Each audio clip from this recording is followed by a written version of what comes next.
Pemirsa, beberapa waktu lagi tahun 2020, Kabupaten Jember akan menghadapi pesta demokrasi, pemilihan kepala daerah yaitu Bupati dan Wakil Bupati.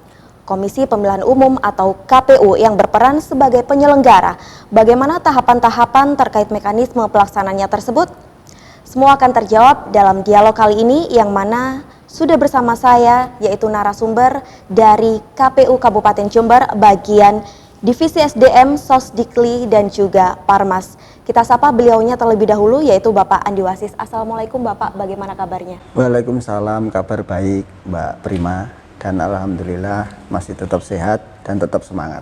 Bagaimana persiapan terkait menjelang pemilihan kepala daerah 2020 ini? Persiapannya sudah berjalan dengan lancar dan dalam waktu dekat kita akan mengadakan yang namanya itu lomba jingle sama maskot yang sekarang masih dalam prosesnya masih berjalan dan akhir bulan nanti kita sudah menentukan siapa yang akan menjadi pemenang dalam lomba jingle dan maskot itu. Wow, berarti sebentar lagi akan ada lomba dari jingle tersebut ya? Sudah berjalan. Sudah berjalan. Baik, nampaknya kita terlalu tegang ya ngobrolnya. Apa karena saya memanggil Bapak ini ya? Iya, enaknya panggil Mas aja panggil lah. Mas aja. Ya.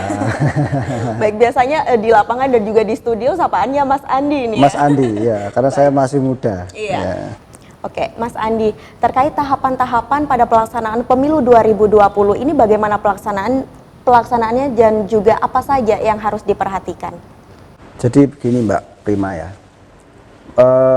pemilihan serentak nanti pada tahun 2020 khususnya untuk Kabupaten Jember memilih Bupati dan Wakil Bupati nanti itu tahapannya kalau untuk KPU Kabupaten itu tahapannya selama 1 tahun. Jadi kadangkala masyarakat itu kan melihatnya pemilu hanya pada saat pencoblosan. Ya. Tapi sebetulnya pemilu itu dimulai 1 tahun sebelumnya. Jadi kalau kapan dimulainya, kemarin pada saat tanggal 30 September itu kita sudah merencanakan anggaran berapa sih anggaran yang akan kita gunakan nanti pada saat pemilihan serentak tahun 2020. Nah itu jadi kalau masyarakat itu kan melihatnya pemilu tiba-tiba nanti pada saat pencoblosan, tapi sebetulnya perencanaannya sangat panjang. Nah ini yang seringkali tidak diketahui oleh masyarakat, sehingga masyarakat kadang-kadang kalau bertemu dengan saya itu pasti banyak yang tanya, Mas, kegiatannya KPU itu sebetulnya apa saja sih?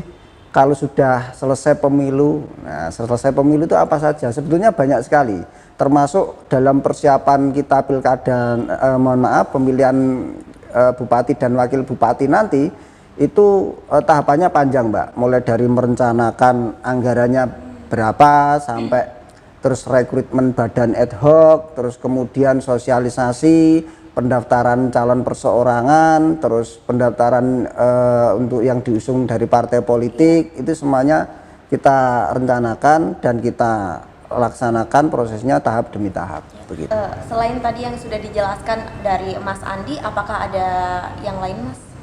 Ya, perlu saya sampaikan ya, jadi KPU itu kalau sedang tidak ada tahapan pemilihan, itu sebetulnya kegiatannya banyak Mbak. Nah, salah satunya kita memberikan sosialisasi pendidikan pemilih kepada masyarakat dari semua lapisan, mulai dari pra-pemilih itu anak-anak yang masih SD yang belum punya hak pilih, itu kita beri sosialisasi, kita didik untuk menjadi pemilih. Kenapa? Karena anak pun bagi kita, bagi semua orang itu kan harapan. Harapan untuk diri kita, harapan untuk masyarakat, bangsa dan negara.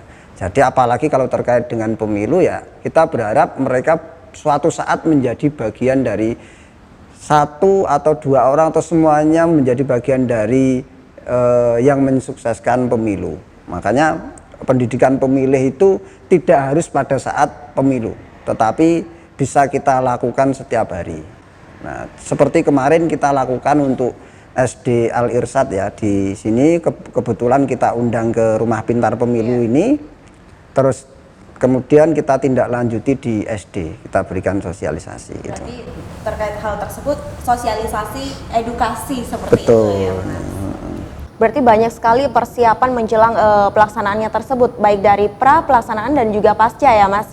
Nah, kita akan membahas satu persatu dulu ini. Kalau langsung semuanya nanti Prima bingung dan juga pemirsa pastinya juga bingung juga ini ya. Baik, mulai dari anggaran. Nah, untuk anggaran sendiri untuk pemilihan Bupati dan Wakil Bupati Jember ini berapa? Anggaran untuk pemilihan serentak nanti, pemilihan Bupati sama Wakil Bupati Jember tahun 2020 untuk KPU Kabupaten Jember anggarannya 82 miliar ya. Jadi kesepakatan yang kita tanda tangani pada saat tanggal 14 Oktober kemarin di naskah perjanjian hibah daerah itu totalnya 82 miliar untuk pilkada ke depan. Itu terbagi dalam berapa? Yang paling besar itu anggaran untuk pilkada atau pemilihan Bupati dan Wakil Bupati Kabupaten Jember itu paling besar untuk honor badan ad hoc. Badan ad hoc itu meliputi PPK, PPS, terus kemudian KPPS dan petugas pemutakhiran daftar pemilih. Jadi anggaran itu sebetulnya yang paling banyak untuk honornya teman-teman badan ad hoc. Teman-teman penyelenggara pemilu di tingkat kecamatan, tingkat desa, sampai tingkat TPS. Kemudian untuk pencairannya sendiri, apakah dalam pelaksanaannya ini sejauh ini sudah cair dana tersebut, Mas? Masih dalam proses ya. Kalau pencairannya masih dalam proses dan berdasarkan kesepakatan di dalam NPHD, naskah perjanjian hibah daerah yang kita tanda tangani dengan Bupati itu kita pencairannya nanti dalam dalam 4 termin ya. Termin pertama, termin kedua, termin ketiga, dan termin keempat. Berarti ada 4 termin di situ untuk pencairan dana anggaran tersebut ya Mas? Ya, 4 termin. Baik, kemudian kalau untuk dari jumlah penyelenggara yang terlibat dari tingkat kecamatan sampai TPS nanti ada berapa? Kalau untuk tingkat kecamatan, penyelenggara di tingkat kecamatan itu jumlahnya 5, masing-masing kecamatan 5. Berarti kalau di penyelenggara tingkat kecamatan namanya PPK ya, itu jumlahnya masing-masing 5 dikalikan 31, berarti jumlahnya kurang lebih 155 penyelenggara di tingkat kecamatan. Terus kemudian kalau yang di tingkat kelurahan atau desa itu jumlahnya kurang lebih masing-masing 3 dan itu dikalikan 248 desa. Terus kemudian TPS-nya nanti yang kita rencanakan sekitar 4.347 TPS seluruh kecamatan maupun desa yang ada di Kabupaten Jember. Nah itu kalau di total jumlahnya itu badan ad hoc mulai dari kecamatan sampai desa sampai TPS termasuk petugas Linmas itu nanti totalnya sekitar 40.022 orang yang terlibat dalam pelaksanaan pemilihan Bupati dan Wakil Bupati serentak nanti tahun 2020. Jadi anggaran itu paling besar sebetulnya untuk badan ad hoc itu.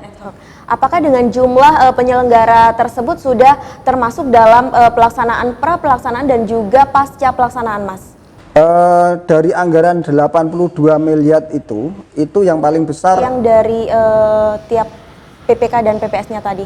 Ya itu 40% ya, untuk penyelenggara pemilu untuk badan ad hoc itu 40%, terus sisanya untuk sosialisasi, terus untuk tahapan-tahapan teknis, terus penyempurnaan data dan sebagainya. Kalau untuk dari total personalnya sendiri dari penyelenggara kan tadi sudah tercatat 42 lebih. 40.000 iya, orang ya. Apakah itu sudah termasuk mereka dalam pelaksanaan pra dan juga pascanya? Ya, itu kan rekrutmennya kalau untuk PPK itu kita mulai nanti pada bulan Januari. Untuk penyelenggara pemilu di tingkat kecamatan itu nanti kita rekrutmennya pada bulan Januari dan untuk PPS itu kita mulainya bulan Februari. Teman-teman PPS yang di tingkat desa itu ya Oke, kalau kita berbicara mengenai calon, baik yang diusung dari partai maupun dari perseorangan atau independen, ada berapa ini, Mas? Kalau yang kita anggarkan kemarin 4, Mbak Prima, ya. 4 itu termasuk untuk calon perseorangan, calon dari partai politik, itu nanti kita anggarkan 4. Andai kata nanti ada perubahan, ada calon yang mungkin lebih banyak, kalau lebih sedikit kan kita tidak perlu merubah anggarannya. Tapi kalau untuk calonnya mungkin nanti lebih dari yang kita anggarkan 4 itu, kita nanti minta untuk dirubah lagi anggarannya yang menyesuaikan lah. Intinya kita sesuaikan dengan calon yang ditambahkan itu tadi. Termasuk dari penyelenggara dan juga badan ad hoc-nya? Ya, kalau badan ad hoc sama penyelenggara atau badan ad hoc di tingkat kecamatan, desa itu kan pasti ya tidak mungkin berubah-ubah. Itu ketentuannya di undang-undang begitu. Jadi kalau untuk di kecamatan ya masing-masing kecamatan 5, kemudian desa 3. Ya, baik, dari keempat calon tersebut mereka mencakup atau meliputi dari beberapa partai atau independen atau bagaimana itu? Kalau untuk yang calon perseorangan itu kemarin kita sudah menentukan syarat administrasi, syarat dukungan administrasi. Kalau untuk di Jember sendiri itu untuk mencalonkan lewat jalur perseorangan itu nanti syaratnya harus mengumpulkan KTP sama surat dukungan yang nanti kita sediakan itu kurang lebih jumlahnya 121.127 dukungan itu. Nah itu sudah kita plenokan dengan rekan-rekan komisioner yang lain. Baik, dari keempat calon tersebut ini diperkirakan kalau dari Mas Andi sendiri nih, pelaksanaan pemilu besok bagaimana? Ramai atau tidak? Insya Allah berjalan dengan rame dan kita berharap rame itu tidak hanya rame banyak baliho di mana-mana begitu ya, tapi kita berharapnya rame itu juga sesuai dengan tingkat partisipasi yang kita inginkan. Ya. Jadi semakin banyak orang yang terlibat dalam pemilu, kita juga berharap itu juga akan mempengaruhi tingkat partisipasi masyarakat nanti ke depan. Sedikit membahas mengenai tingkat partisipasi seperti yang Mas Andi utarakan barusan, adakah target dalam pelaksanaan pemilu ini? Kalau untuk targetnya yang pasti harus naik ya, kan tidak mungkin kalau target itu turun kan tidak mungkin. Targetnya pasti kita inginkan yang maksimal. Nah, cuma memang kita belum menargetkan berapa tingkat partisipasi untuk pemilihan bupati dan wakil bupati untuk Jember, kita belum targetkan. Tapi yang jelas dari pemilihan bupati dan wakil bupati Kabupaten Jember tahun 2015 itu tingkat partisipasinya 57%, lebih dikit ya, 57%, dan kita berharap untuk tahun 2020 nanti paling tidak kita berharap tingkat partisipasinya di angka 60-an% untuk pemilihan bupati dan wakil bupati serentak nanti 2020. Itu. Kalau dibandingkan dengan pemilu sebelumnya yang paling dekat, yang terakhir itu kan pemilu Pilpres sama Pileg. Itu Jember tingkat partisipasinya 76%. Jadi ya cukup tinggi. Tapi kalau dibandingkan dengan pemilu serentak sama pemilu Pileg kemarin itu ya tentu tidak sama ya, situasinya pasti ada yang berbeda. Jadi pemilihan kepala daerah sama pemilihan legislatif maupun presiden itu pasti tingkat partisipasinya berbeda. Kenapa kok bisa berbeda? Karena kalau untuk pemilu presiden itu ya, untuk pemilu presiden terutama untuk pemilih-pemilih yang dari luar kota itu kan bisa menggunakan hak pilihnya di Jember. Nah, sedangkan untuk pemilihan kepala daerah yang di luar kota otomatis tidak bisa menggunakan hak pilihnya. Semisal Mbak Prima dari Jember, kebetulan kerjanya ada di Surabaya. Nah, itu kalau Mbak Prima pada saat pemilihan mau menggunakan hak pilihnya itu tidak bisa, milihnya di Surabaya tidak bisa, harus pulang. Nah, bedanya pemilu serentak Pilpres sama pemilihan bupati di situ. Jadi kalau untuk pemilihan bupati itu yang keluar kota ya kita berharap dari KPU berharap untuk pada saat nanti pemilihan itu untuk menyempatkan waktunya untuk pulang untuk nyoblos, ikut berpartisipasi mensukseskan pemilihan bupati dan wakil bupati tahun 2020 nanti. Iya, benar. Menindaklanjuti terkait partisipasi dan juga antusias daripada pemilih tersebut, bagaimana sejauh ini antusias dari mereka, masyarakat Jember khususnya? Kalau yang saya lihat sudah mulai rame ya, mulai dari banyaknya bakal calon yang spanduknya ada di mana-mana itu kan Mbak Prima sendiri pasti juga sering melihat di jalan-jalan itu ya. Itu kalau dihitung yang pengen mencalonkan sebagai bupati maupun wakil bupati itu kan jumlahnya tidak sedikit. Nah, tapi dari itu kita bisa kita bisa mengira-ngira kira-kira antusiasme masyarakatnya kemungkinan besar akan meningkat lah. Ya, kenapa? Karena semakin banyak calon yang mau mencalonkan diri berarti semakin sedikit banyak akan berpengaruh terhadap ya bukan perubahan, akan berpengaruh terhadap tingkat partisipasi itu sendiri gitu. Itu paling tidak mereka itu bagian dari yang membantu KPU untuk mensosialisasikan bahwa sebentar lagi KPU Jember itu punya gawe mengadakan pemilihan bupati maupun wakil bupati serentak nanti. Sepertinya itu juga momen yang sangat ditunggu-tunggu oleh masyarakat Jember, seperti itu ya Mas Iya, Andi? ini kan 5 tahun sekali. Iya, benar. Kalau berbicara mengenai keempat calon tersebut, nah menurut Mas Andi sendiri, apakah dari keempat tersebut persaingannya bagaimana ini?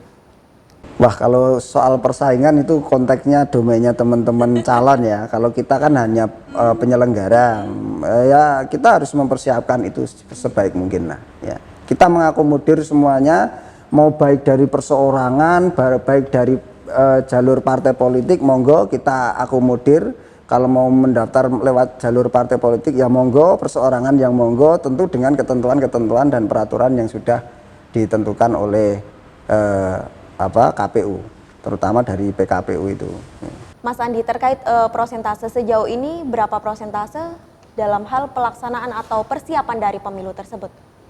Sekarang untuk yang sedang berjalan, itu sekarang kita sedang membuka pendaftaran untuk lembaga pemantau, terus lembaga hitung cepat survei, terus termasuk pendaftaran lomba jingle dan maskot. Nah itu yang sekarang berjalan. Kalau untuk lomba jingle dan maskot itu kita mulai tanggal 1 November kemarin dan terakhir nanti tanggal 1 November ya. Tanggal 1 November kemarin, terakhir nanti tanggal 1 Desember sudah pengumpulan hasil karya lomba cipta jingle dan maskot. Jadi kira-kira ya sekitar 30-an% lah yang sudah berjalan, termasuk mempersiapkan untuk pendaftaran pemantau juga itu. Berarti dalam pra pelaksanaan sejauh ini sudah terlaksana 30% untuk prosentasenya sendiri. Baik, di pertanyaan terakhir Mas Andi, jelang Pilkada 2020 mendatang, adakah pesan atau himbauan kepada masyarakat terkait pelaksanaan pemilu tersebut? Ya, kita menghimbau untuk masyarakat Jember khususnya untuk menggunakan hak pilihnya nanti pada saat pemilihan Bupati dan Wakil Bupati Jember tahun 2020 dengan sebaik-baiknya, gunakan hak pilihnya karena ini menyangkut hajat dan kebutuhan masyarakat Jember 5 tahun yang akan datang. Jadi kita berharap betul untuk ikut berpartisipasi mensukseskan pemilihan Bupati tahun 2020 nanti. Pemirsa, demikian tadi dialog kali ini terkait mekanisme pelaksanaan Pilkada 2020. Terima kasih Mas Andi sudah berkenan berdialog bersama kami dan tentunya memberikan informasi terbaik terkait pelaksanaan pemilu 2020 mendatang. Ya, sama-sama. Terima kasih Mbak Prima. Ya. Pemirsa, dengan paparan dan himbauan yang telah disampaikan oleh beliau tadi, diharapkan dalam pelaksanaan pemilu 2020 mendatang dapat terlaksana dengan aman, tertib, dan damai, serta dapat menekan angka golput. Saya Prima Fantari beserta kru yang bertugas. Terima kasih atas kebersamaan Anda. Salam 1 TV. Terima kasih Mas.